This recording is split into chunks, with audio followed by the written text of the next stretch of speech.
जय हिंद दोस्तों, मैं द ज्ञान गंगा एजुकेशन चैनल पर आप सभी का स्वागत करता हूं। मैं आज वर्ग 10 के विद्यार्थियों के लिए बहुपद पर आधारित वैसे प्रश्न बताने जा रहा हूं जिसमें शून्यक दी हुई होती है और हमें द्विघात बहुपद प्राप्त करना होता है।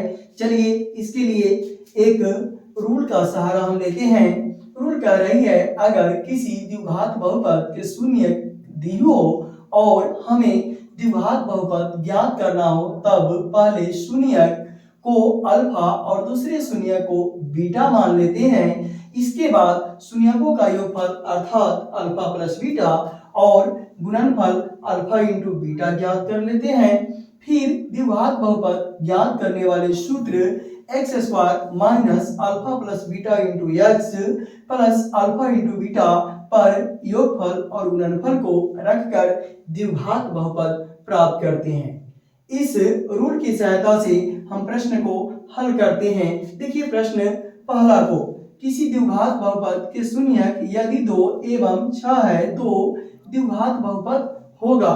इस प्रश्न को हल करने के लिए सबसे पहले पहला शून्य को हम अल्फा मान लेते हैं और दूसरा को बीटा मान लेते हैं।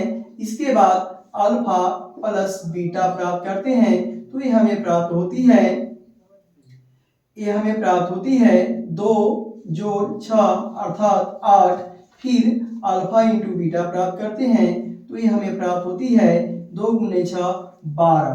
इसके बाद हम सूत्र का सहायता लेते हैं, x square minus alpha plus beta into x plus alpha into beta.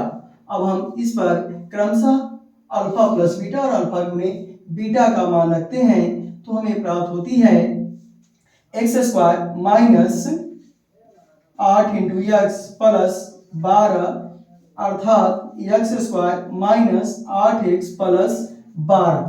अब हम अपने प्राप्त उत्तर को विकल्प में खोजते हैं। पहला विकल्प है x square plus 12x plus 8 जो हमारे उत्तर से मेल नहीं खाती है। दूसरा है x square minus 12x plus 8, यह भी हमारे उत्तर से मेल नहीं खाती है। तीसरा है x square plus 4x plus 8, यह भी हमारे उत्तर से मेल नहीं खाती है। चौथा है x square minus 8x plus 12 जो हमारे उत्तर से बिल्कुल सही मेल खाती है। इसलिए पहला प्रश्न का सही जवाब डी है। अब हम प्रश्न दूसरा को देखते हैं। प्रश्न कह रही है, किसी द्विघात बहुपद के शून्यक यदि 5 एवं -3 है तो द्विघात बहुपद होगा। इस प्रश्न को भी हल करने के लिए हम पहले शून्य को अल्फा और दूसरे शून्य को बीटा मान लेते हैं। इसके बाद हम अल्फा प्लस बीटा प्राप्त करते हैं तो यह हमें प्राप्त होती है 2। फिर अल्फा इंटू बीटा प्राप्त करते हैं तो ये हमें प्राप्त होती है 5 गुने -3 -15। अब हम इसे सूत्र पर रखते हैं। सूत्र पर रखने से हमें प्राप्त होती है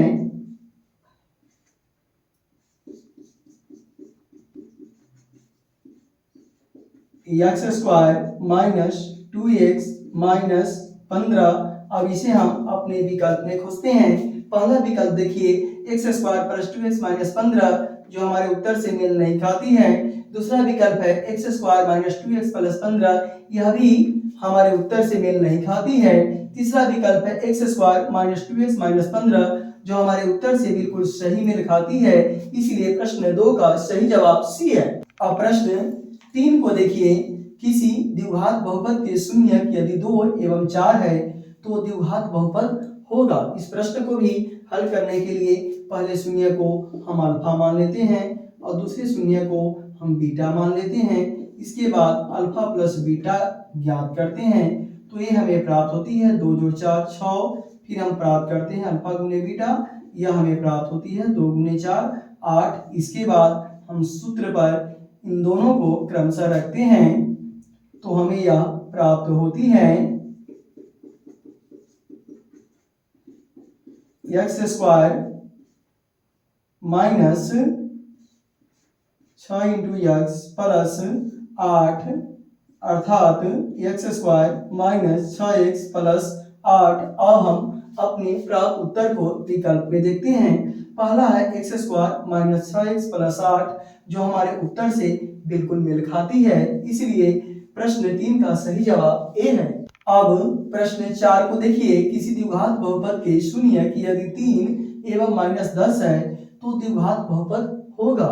अब हम पहले शून्य को अल्फा और दूसरे शून्य को बीटा मान लेते हैं। इसके बाद अल्फा प्लस बीटा ज्ञात करते हैं तो यह हमें प्राप्त होती है -7। इसके बाद हम अल्फा इंटू बीटा प्राप्त करते हैं तो यह हमें प्राप्त होती है -30। इसके बाद अब हम सूत्र का प्रयोग करते हैं। सूत्र है x square minus alpha plus beta into x plus alpha into beta.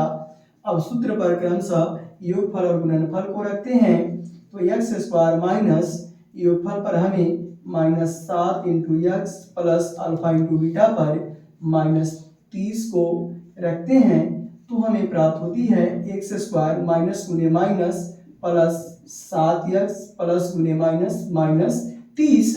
अब हम अपने उत्तर का विकल्प में देखते हैं कहाँ पर है।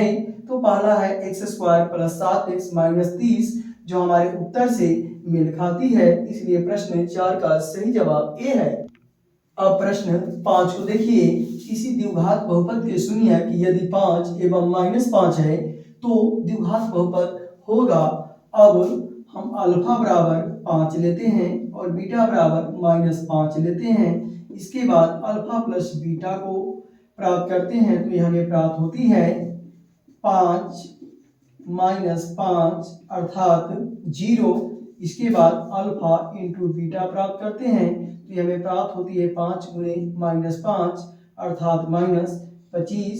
इसके बाद सूत्र का प्रयोग करते हैं तो सूत्र पर हमें क्रमशः अल्फा प्लस बीटा और अल्फा गुणे बीटा को रखने पर प्राप्त होती है x square minus 0 into x plus -25 अर्थात एक्स स्क्वायर -25। अब हम अपने उत्तर की जांच विकल्प में करते हैं। पहला विकल्प है एक्स स्क्वायर -25 जो हमारे उत्तर से बिल्कुल मेल खाती है, इसलिए प्रश्न 5 का सही उत्तर ए है।